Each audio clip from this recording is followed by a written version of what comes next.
Welcome back to Pagan Valley, everyone. After that very long White Door Opened video, I thought it would be fun to quickly come back and talk about a really popular analog horror series that wasn't too long. The Man in the Suit, also known as the Godzilla analog horror. Created last year by the channel Unknowingly, The Man in the Suit follows the production of the original Godzilla movie, except with a haunting twist. To be perfectly honest, I can think of no combination better than Godzilla and analog horror. Godzilla is already a fascinating idea, as it is an existential metaphor for nuclear warfare. In a time where the Cold War was on the rise, it's a creature that makes us feel small, without any chance of survival, because it's something beyond our comprehension, a force of unnatural terror. And you can see how it plays into the analog horror, as it dabbles in this realm of cosmic forces that are beyond your control, if not your understanding. So when you have your analog horror and your Godzilla over here, you kind of mix that peanut butter and chocolate together, and unsurprisingly, what you get is a terrifying story. So let's dive in.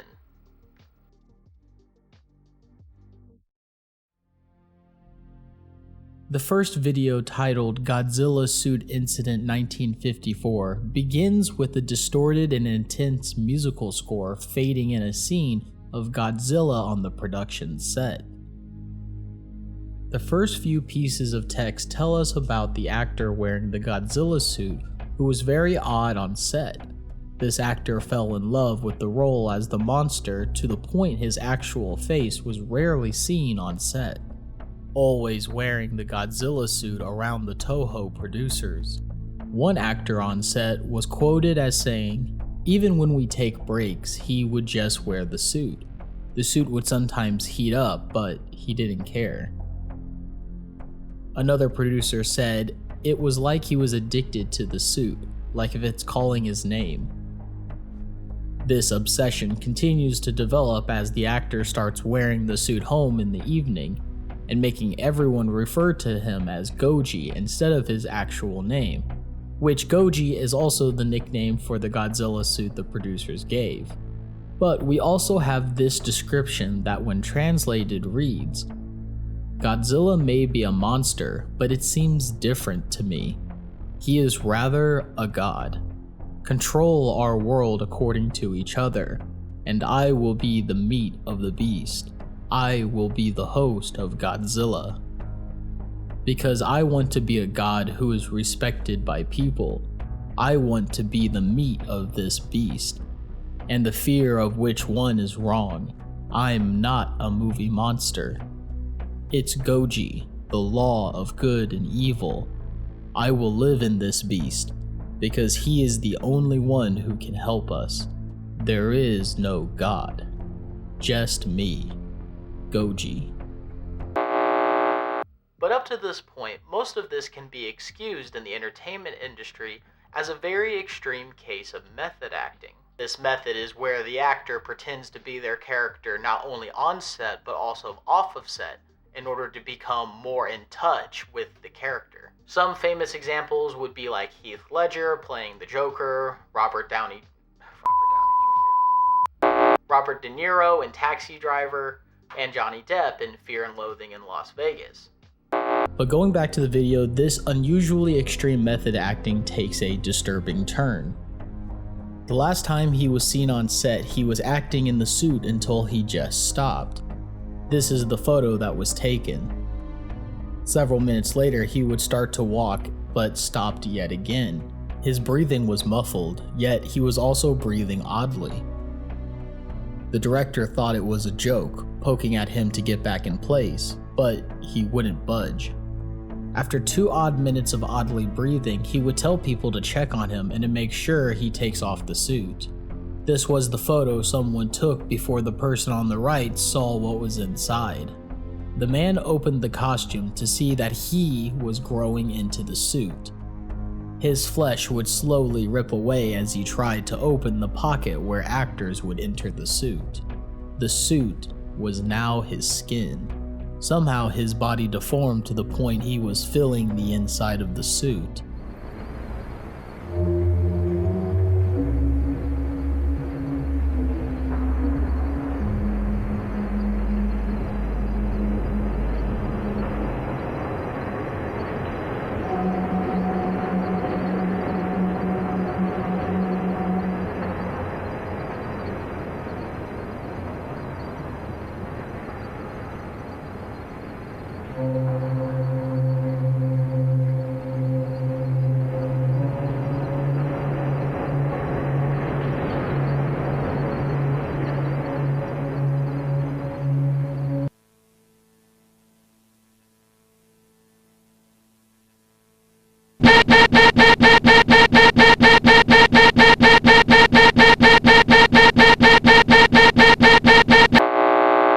Of the cast and producers have discovered an unsettling reality, that their lead actor was literally into his role.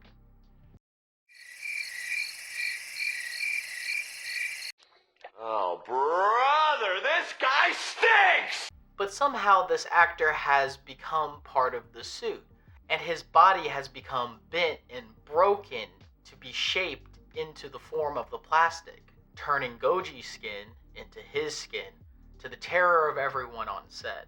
So already we have a whole bunch of questions. How or why did this even happen? Or worse, did the lead actor allow this to happen to himself based on that description we read? Well, let's move on to our next video titled The Angarius Suit Incident of 1955. This is a Western commercial for a Godzilla movie where the monster would fight the creature Angarius. And the following documentary will uncover some troubling truth about the production of this sequel film. Apparently, our Goji actor, fused in the suit, would return to film this movie, but it was kept an absolute secret by the Toho production.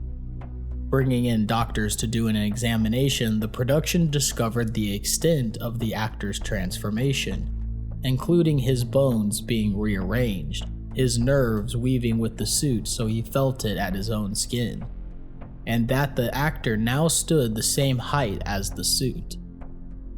However, what's most disturbing is the fact that his eyes can still function and see normally, which we can see a close-up of in one of the advertisements for the movie.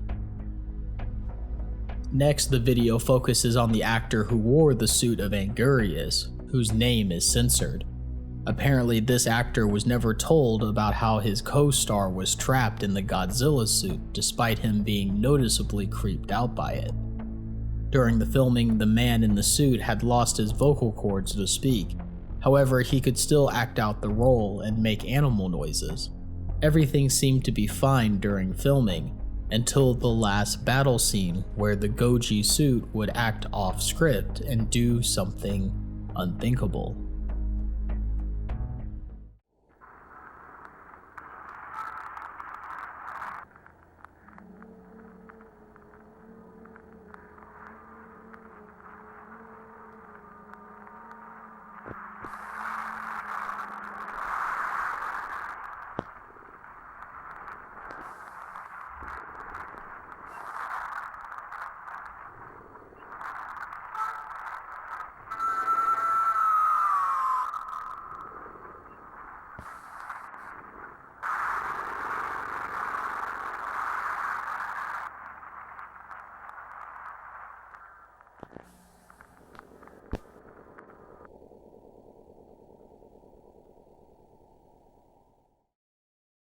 The following text confirms what we saw. The Goji suit was not supposed to bite Angarius' head like that, and in doing so, he made the actor in the other suit bleed profusely, screaming for help as his head would be bitten until the Angarius suit stopped moving. Strangely though, the Goji suit would protect the unconscious actor, roaring at anyone on set who tried to get near. When the actor came to and was able to move around the set, the crew attempted to get the man out of the suit, only to find it wouldn't budge. Someone was able to take a picture of the Goji suit as it roared at everyone.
And the worst has happened. Just like in the year before with the Goji suit, the actor for Ingarius has fused to the suit just like his co-star.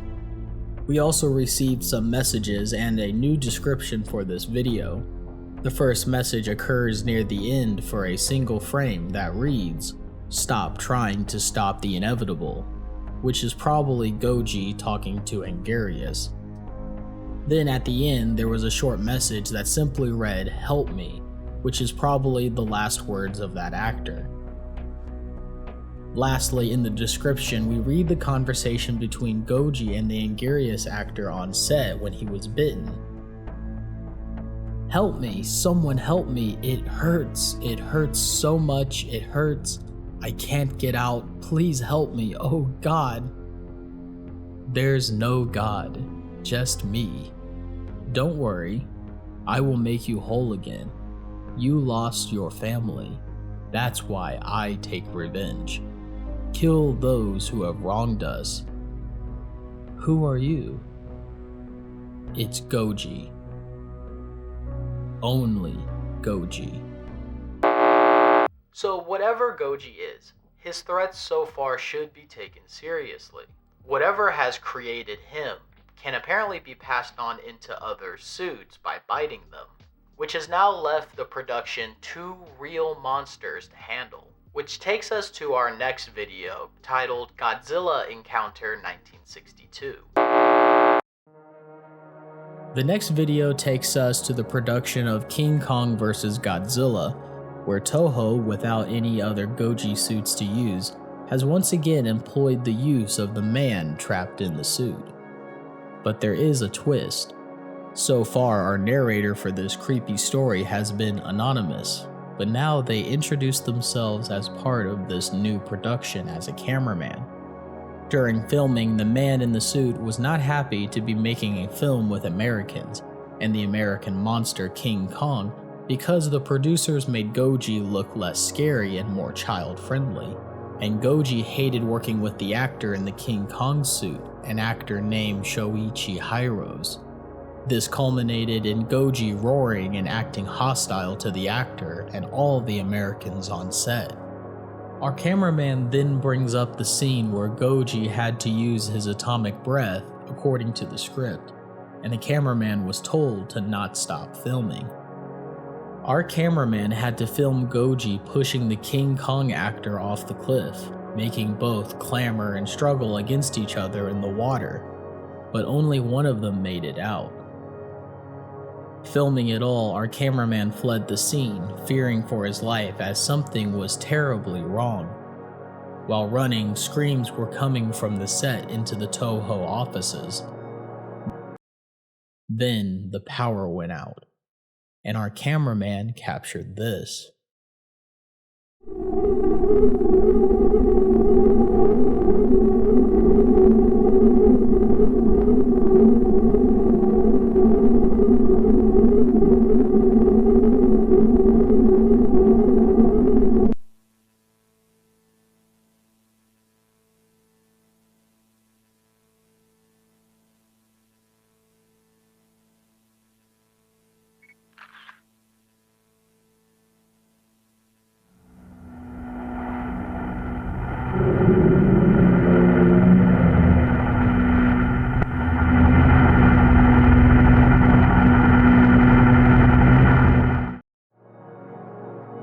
Again, we received a message at the end of the video that reads, "A betrayer." And earlier when we saw a flash of text that says, "Why are we with them?" Both are pretty cryptic, and unfortunately the description doesn't make it clearer, which reads, "We were supposed to make a movie about what happened, about what they did to my family, what they did to me. Oh, filthy traitors. I didn't pour my soul into this carcass to be entertained, and with those who killed my family, betrayer." So I'm pretty sure this is Goji speaking in this message, and there appears to be a darker history with either this creature or this actor. They are talking about something that happened to them and their family, something that was portrayed in a movie. And connected to this is the fact he refers to anyone who helps or works with Americans as betrayers. And remember what Godzilla is originally a metaphor for: nuclear weapons. What if whatever happened to him and his family was at the end of World War II, and the atomic bomb that started this whole event? It's a far stretch, but it definitely can fit if we get some more pieces. But let's move on to the next video called Depiction of Growth 1962. This one begins with our cameraman telling us that he wants to find more answers for what he saw that day on set. Doing so, he calls a teacher friend named Eliza, who is, quote, smart with this stuff, whatever that means. And Eliza says she has never seen anything like this before. Then our cameraman lets us listen in on a section of his phone call with Eliza. Take a listen.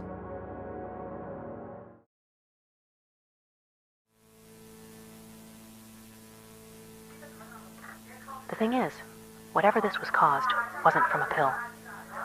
This is something else. Oh, God. This is the work of radiation. Holy shit. The man in the suit doesn't fuse with the suit instantly. His body explodes in the suit, then it reshapes itself in the suit. How do I explain this? Imagine a cream-filled donut. Without the cream, it's mostly a flat donut. That was the suit before, but because of the filling. The man, it basically filled up all the space. But him and a cream-filled donut are different. The cream and donut are separate entities. There is a barrier so they don't mix. The man in the suit, however, his skin, his flesh, his bones, it's fusing with the suit. His teeth would be the suit's. Whatever he took. It's mutating him. It's making him more like a creature than a human. Soon he will have animalistic properties, like using its teeth more effectively, and would be able to control his tail. You said his eyes could move? And that they are bloodshot? But in this photo, his eyes flashed back. Human eyes don't do that. you need to try and put him down. If not, it is probably too late for mankind. So Eliza must be some sort of scientist or professor, and does confirm that it was radiation that started turning the actor into Goji. But it isn't just that he's stuck in the suit. He is turning the suit into a real monster, bringing Goji to life. This is followed by our cameraman getting a description of what Goji would look like fully mutated from Eliza, and taking it to an artist, and the artist produced these.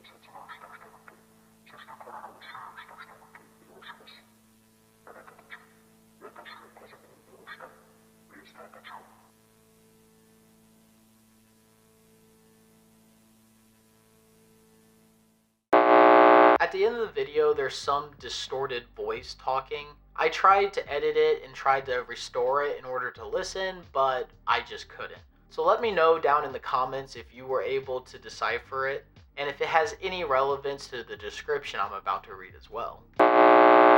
Which reads, "I am not a monster. I will help you all. I will kill those who have wronged me, those who murdered my family, and those who supported them. You killed my family. Monsters." So looking back at my earlier theory, we definitely can add radiation to the list of clues of how all this started. And again, Goji is holding a grudge against some group of people that murdered his family, calling them monsters. And let's pretend this all started from radiation from a nuclear bomb. Goji clearly has no issues being in Japanese movies because he loves his country. But once the Americans arrived to make movies, then he started lashing out at the production, calling them all traitors and betrayers. But how would Goji, a Kafka-esque nightmare abomination of a man and a monster suit, going to help anyone? Let's keep watching. The next video is titled Suit Trial 1958. It begins with our cameraman telling us that he broke into the Toho production studio and recovered a tape regarding the man in the suit. But this tape was made a few years after the Ingurius incident that we saw. Playing it, we are shown a warning with the Toho Corporation logo. We then hear a woman begin narrating in Japanese, and luckily the creator was nice enough to put a translation in the description for us. We are fully aware of the situation we are in. We will do our best to test what threw me to here so they can train him. We will try and do some audio tests. Let's start with the man in the suit. We have him in a cell. Make sure he is there until you can train him. He destroyed the light and only the darkness, but that's okay. We have a light. Our video then cuts to footage of this cell the monster is held in, where we then start to hear the audio tapes being played into the cell in order to get an action out of Goji. And if the analogy for nuclear weapons wasn't clear already, it definitely is now. Take a listen.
That iconic line, "Now I have become death, destroyer of worlds," which was said by Robert Oppenheimer regarding the completion of the hydrogen bomb at the end of World War II.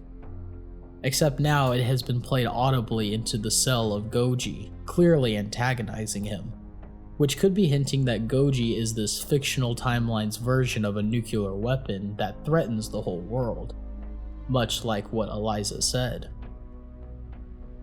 But Goji returned to set to film King Kong vs. Godzilla, which can only mean Toho did what they set out to do, tame the beast and keep him under control. Well, at least until that incident on set that sparked our cameraman to start investigating. Which, when we go to the next video, our cameraman has another tape mailed to him anonymously. However, based on the contents, it doesn't seem like it was from Toho. The tape reveals to our cameraman that Goji is here to take revenge for the bomb dropped on Hiroshima, and that he doesn't wish to harm the people of Japan. But we also get clues revealing that this actor, or at least the spirit of Goji, was once human. As they say, they were on a business trip when the bomb fell. Lastly, in the video, we see an image of Goji staring at our cameraman through the tape. So the nuclear bomb is motivating Goji to act out against the Americans. However, who was this man, and how did the radiation get into the suit if the bomb fell many years before production started? Let's move on to the next video, titled Dorsal Extraction, which continues with our cameraman receiving more items in the mail. He makes a point of saying that the letters were written sloppily, but the first said that the tape he received before was not sent by Toho, which is weird because the mailing address was the corporation's office, and the second was a termination letter because Toho believes that our cameraman is telling people about Goji. Luckily, this isn't the end, as our cameraman befriended another crew member on set to send him photos and tapes of what Toho was doing with Goji. The first thing he received was a tape called Dorsal Extraction. In it, we see the Toho logo again before we are told they extracted a dorsal fin off of the suit's back, which apparently was very calm about the procedure, until a cameraman hurt Goji's eyes with a camera flash, which sent the monster into a rage. While running from the beast, that cameraman took these photos that the spy in Toho sent our main character. These were those photos.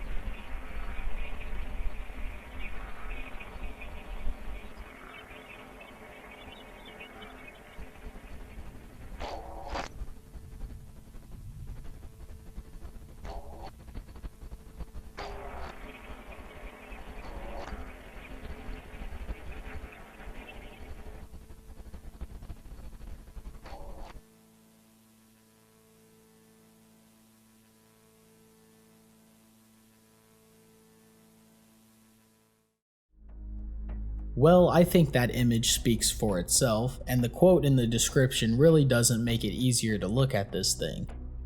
I'm beautiful in the dark. With that, our next video title refers back to the Ingarious monster suit, and we can see this takes place a year after the incident when Goji bit the head of the actor in it. We learn that our cameraman has asked the spy to find a tape explaining what happened to that Ingarious suit after the incident, and luckily the spy found it. Playing the recovered tape, we learn that Toho was trying to control the beast that the Ingarious suit had become, even showing us a photo of the crew wrangling it, because they wanted to make a movie pitting these two beasts against each other. Clearly the man in the Ingarious suit doesn't want to do this movie, as the description when translated reads, "Why can't they listen? I just want to be human again." Which is really heartbreaking since the actor didn't ask for any of this to happen. However, there is another movie being made at Toho that our spy warns about, and while I'm not a diehard fan of Godzilla, this scene in the video did give me chills to the possibilities. The next movie plot would have Goji fight a giant moth.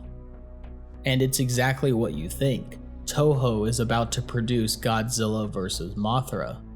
So let's quickly move on to the next video to see what happens.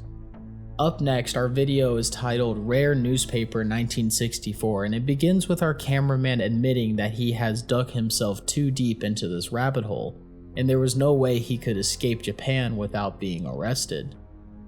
But something has our main character terrified. The man in the suit has escaped Toho according to a newspaper, and citizens are seeing the creature near their homes. One couple even managed to take a photo of it accidentally, as the husband was a photographer taking pictures of the road, which looked like this.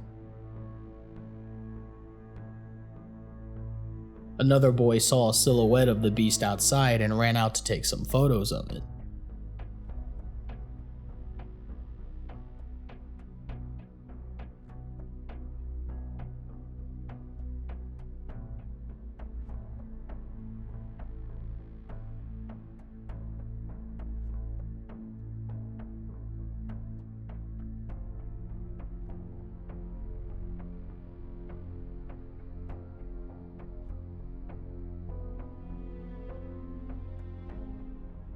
When interviewing the kid, the boy said that he would know what Godzilla would look like from the movies.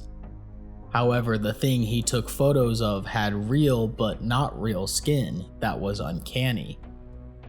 The boy also mentioned the suit's face kept changing, but he wasn't sure if it was because of his lack of sleep. But he did draw one of the faces he remembered, and it is very unsettling to look at.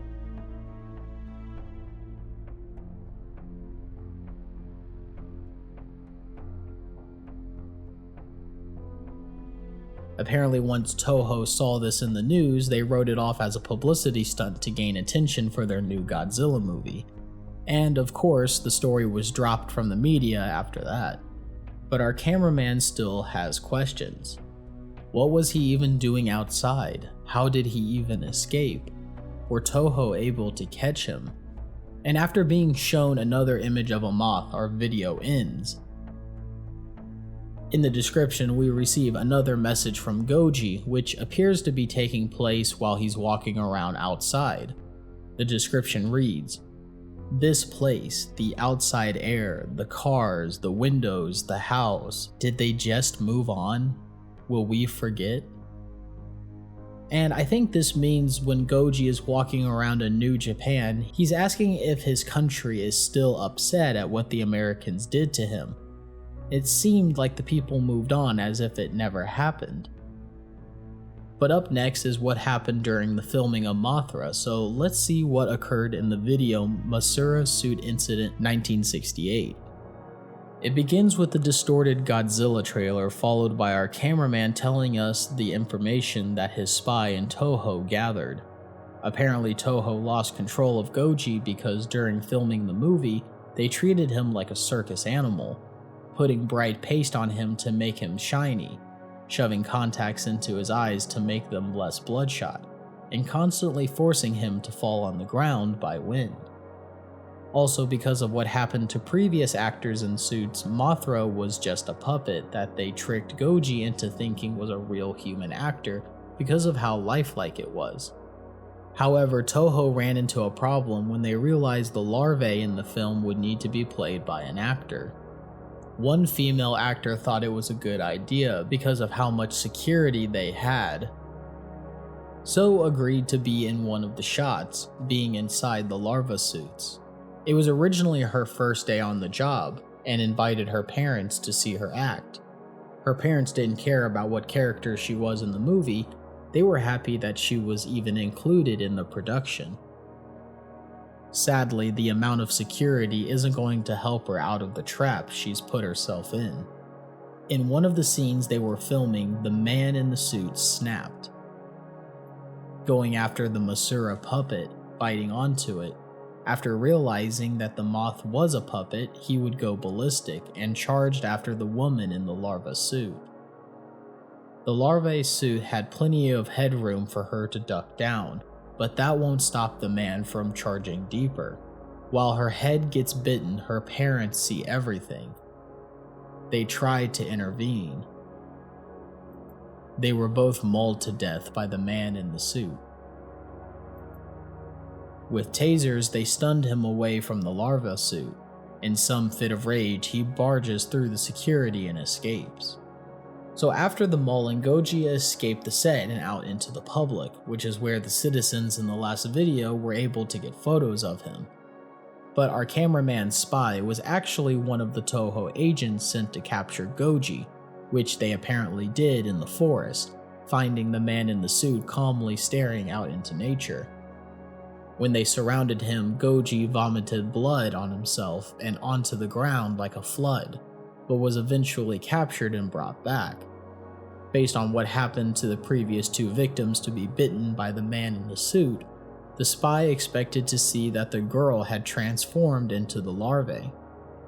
Instead, they found this, a cocoon on the ceiling, which could mean that Mothra is in the middle of developing before being hatched. Which ties into the description of the video, which simply says, "Reborn." And this leads us into our final video tonight, titled 7 Updates 1964. Like the title implies, our cameraman shares updates he had received from his spy following the Mothra incident. The first update is that the spy overheard a Toho executive talking with a government official, revealing that the government is helping Toho cover up all of the violence occurring on set for these films. The second was about the cocoon the girl had turned into, which was forming in one of the warehouses storing props for the movie. But when the crew tried to pry it off the walls, the cocoon spewed some sort of gas into the room, presumably a gas either poisonous or radioactive. Thankfully, no one got hurt and the crew evacuated. However, Toho wanted to keep the cocoon, presumably to study it. Third, scientists arrived in the woods where the man in the suit spewed blood on the ground. However, the puddle wasn't the same as before. From a current photo of it, smoke was rising as if it was boiling, and the scientists had to put on hazmat suits in order to get close to it. However, they were too afraid to even touch the bloody substance Goji left. Fourthly, someone at the scene of the puddle said they could have seen an eyeball in the foaming puddle. They weren't too sure to believe their claims, thinking it could have been a hoax. Which is terrifying if Goji had thrown up his own human eyeball while spewing all that blood. However, no eyeball was discovered before the blood puddle area was shut down. Fifth, despite all this madness, another Goji movie is announced, proving that Toho really doesn't mind the disasters left behind as long as they can make their movies. 6.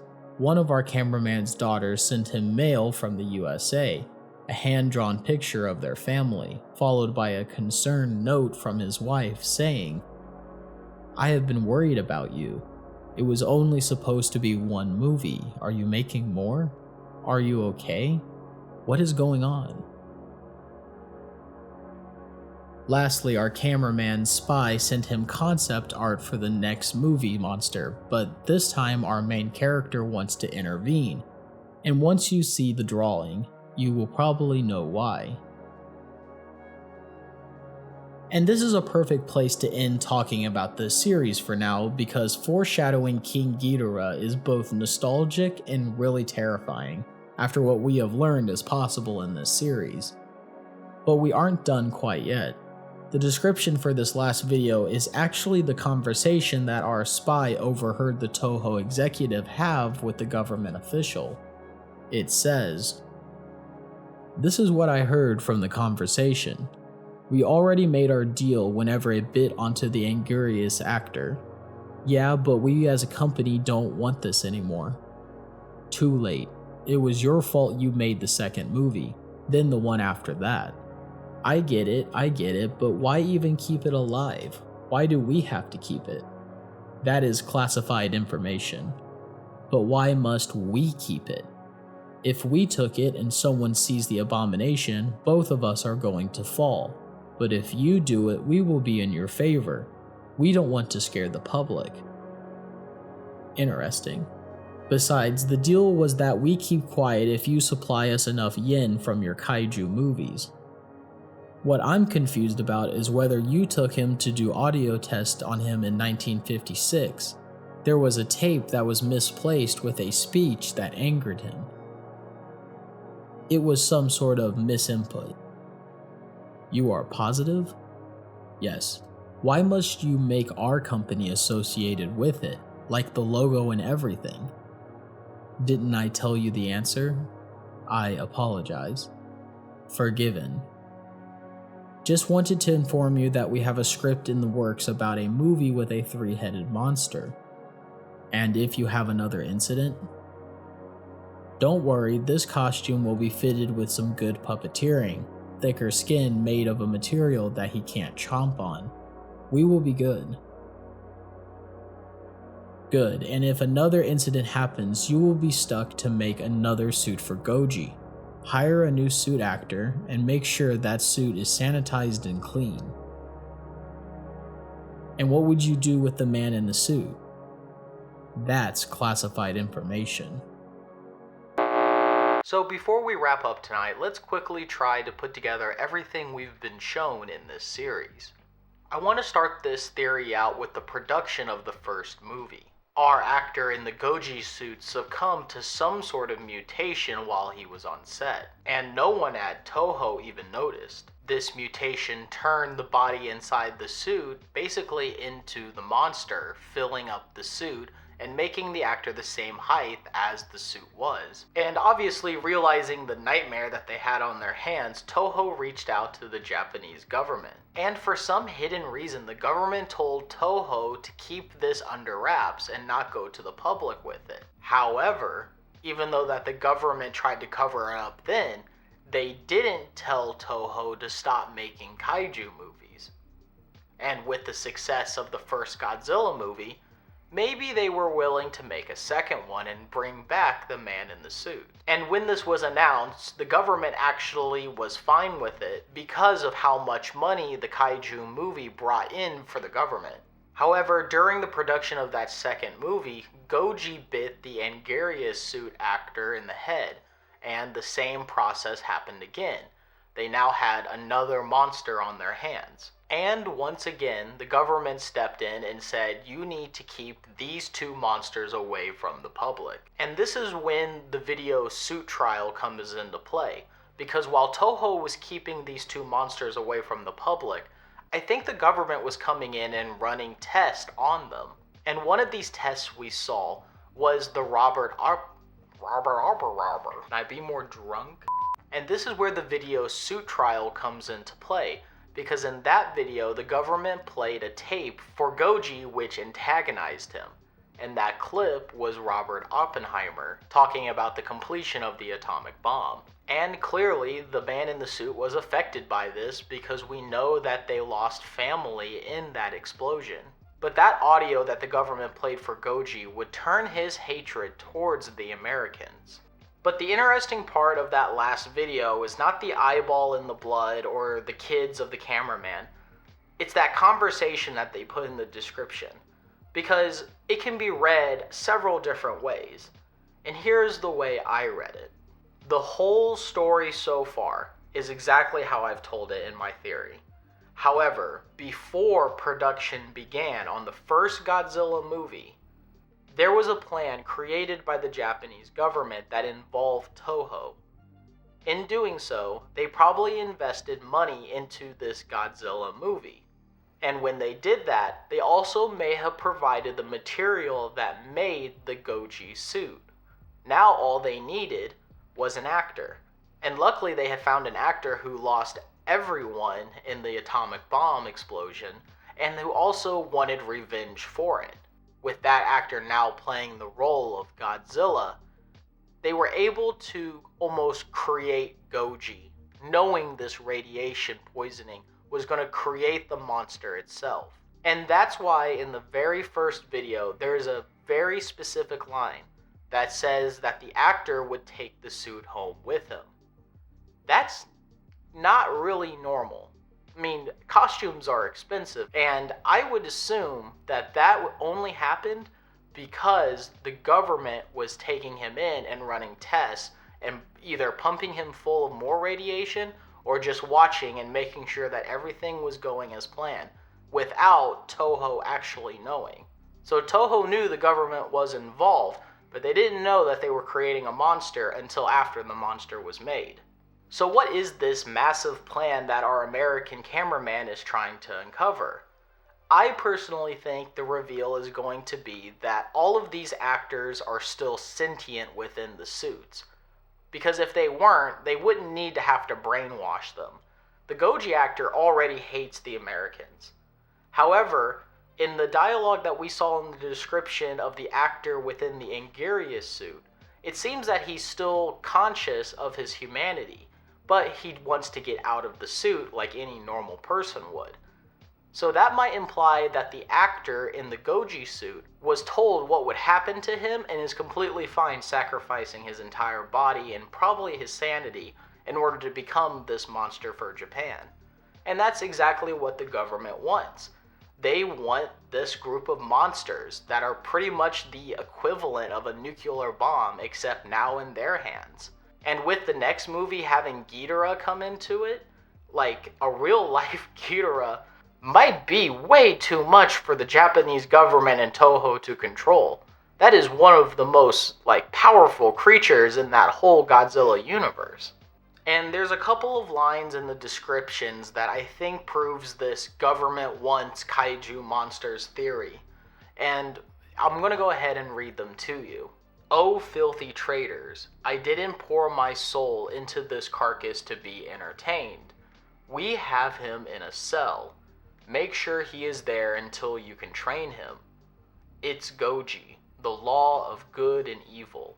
I will live in this beast, because he is the only one who can help us. There is no God, just me, Goji." And that last phrase, while scary and ominous, is very similar to Robert Oppenheimer's quote, "I have now become death, destroyer of worlds.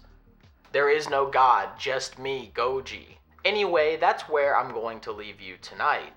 So The Man in the Suit has been a very fascinating and a very fun series to watch and put this theory together for. And below its scary surface, we can see these themes from Godzilla being a nuclear weapon start to play and mingle into the analog horror. Except now, because at the end of the day, Godzilla and analog horror have the same concept. An unstoppable power that threatens all of mankind. We've seen this in several analog horror series with Gemini Home Entertainment, the Greylock tapes, White Door Open, all of these ones that have this existential entity that could just eradicate humanity, all in a blink of an eye. And what's even more messed up is that this existential threat was created by humanity, which is ironic because in our real world, the same thing happened except in the form of a nuclear bomb, leaving us unaware of the world-changing consequences that invention would have. So I'd say give it a watch if you have an hour or two. It's a really good series if you love analog horror.